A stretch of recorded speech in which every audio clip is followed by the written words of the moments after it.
This is video 9 of part 3 of the Flickr browser, setting up material design and the other stuff. So let's get into it.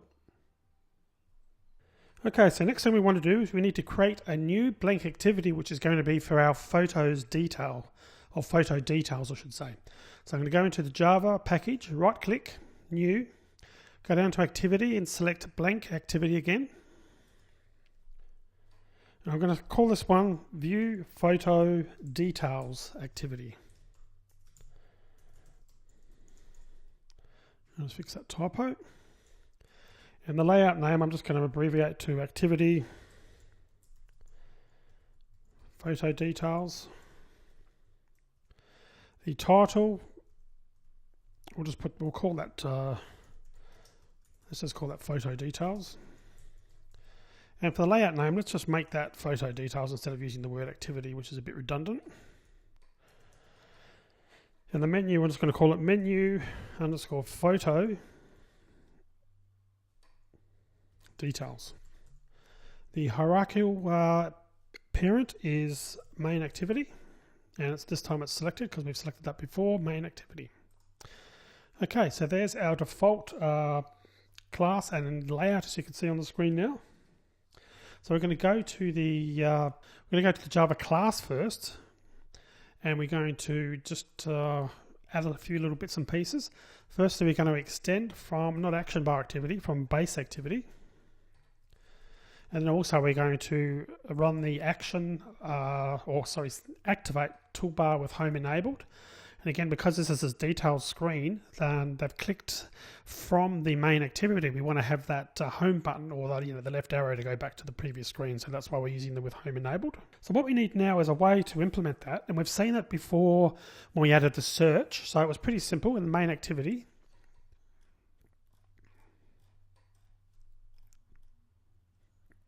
We added this code here, which was the new intent to invoke the search activity. So we could do something similar, and in fact we will be doing something similar, but there's an additional step.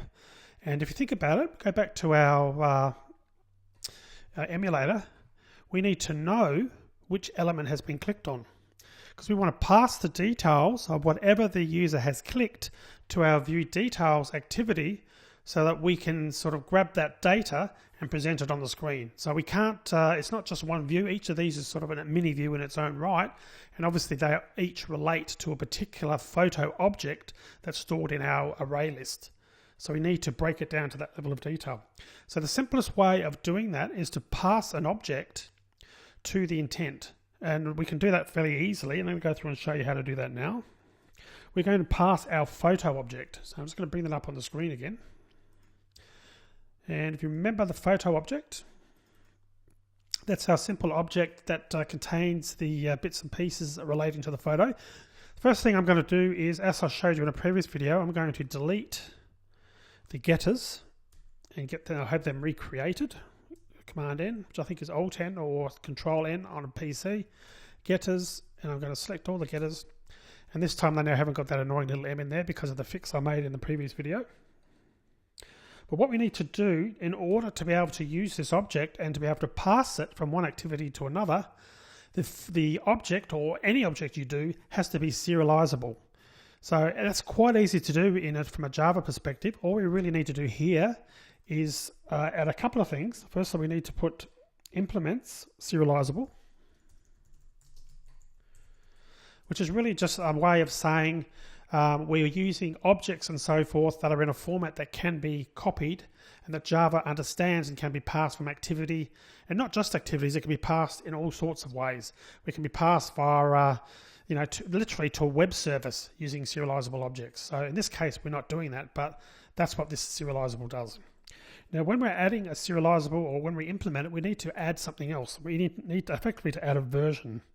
So to do that, we type private static final long serial version UID. We're going to start out with 1 L for long. Now what that is meant to indicate is the version number of this object. So it's not version number of this class. It's not on an object level. So in other words, what we're saying is version 1 of this photo object consists of these fields.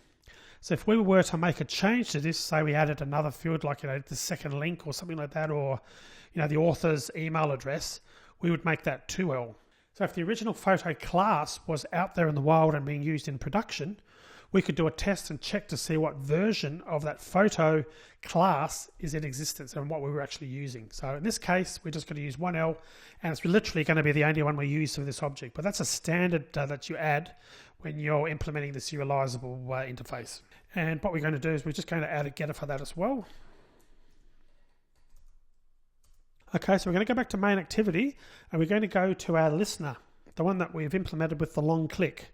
So what we're going to do is we're going to comment out this line, the toast line, and we're going to put our code in there, because of course when we do a long click, that's when we want to implement and create the intent and move on to the the photo detail screen. So I'm going to type intent equals new intent.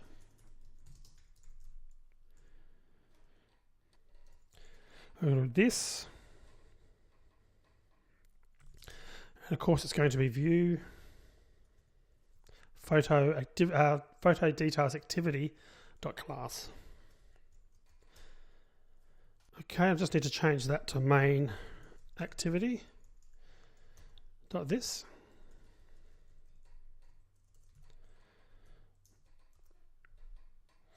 Okay, and then we want to do something extra here. We want to put intent dot put extra. Now this is a command which says don't just do an intent. Before you send or you process this intent, we want to include some data to be sent along with that, so that the receiving activity can access that data. So we're going to be basically sending a photo object. So to do that, we can put extra. We're going to set up a final value of, we'll call it photo transfer, and we'll add that to base activity shortly. Transfer. And we're going to put Flickr recycler view adapter dot get photo, which we haven't implemented yet, which we're going to go back and add shortly, position. So position is passed automatically. So whatever item you click in the recycler view, the code that we've implemented is going to send that position back. So it's going to tell us sort of what element, if you like, and what's in the view correlates nicely with what's in the data in our array list in this case. So we can use that, and we can then go back and say return a photo object at that element position, which will sort of map nicely as to what is in the view. So first things first, I'm going to add that to base activity.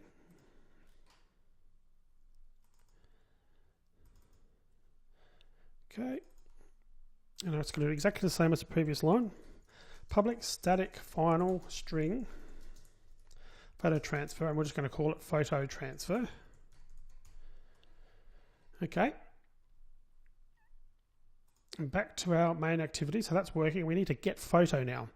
So we need to go back to our recycler view adapter and create this function called get photo, which is going to be quite a simple one. It's going to be public photo and get photo int position. Return null not equal to m photos list m photos list dot get position, or return null. So if m photos list is null, then we're going to return a null. Otherwise, we're going to return the photo object that is correct for this parameter position. Now, you might be asking yourself, why shouldn't we be validating that? Well, the thing is, we've received a valid position number from the adapter. When we tapped on the particular item in the view, it sent the position. So we don't need to validate that, because we know that at this point in time, that does already exist. And incidentally, these errors, of course, are because of those fixes to the M that we just talked about. So I'm just going to fix those up now, so that they still work. Okay, that's good, that's fixed. Okay, so if we go back now to our main activity,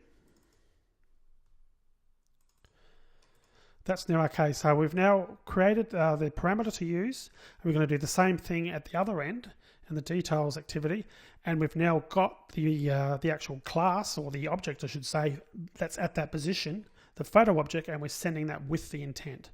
So then we just do the standard thing, which is start activity, which of course will be intent. And that's it. Okay, so we've implemented the on long click. So we've now created the intent, and we've sent that, set it up so that we're going to execute the view photo details activity. But of course, what we need to do now is we need to receive that intent. We need to receive that and sort of decipher the photo object that's come for us. So to do that, it's really quite simple. We just set up our toolbars as per normal, but then what we can do is put intent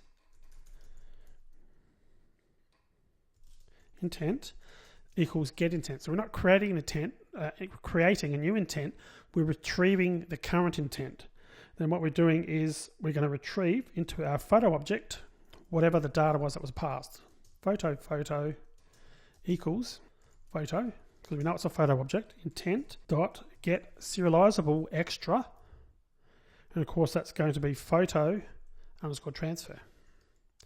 So that's going to return into an object called photo, the photo object that was passed from main activity. So at this point we can access the data quite nicely. So now we've got the photo object.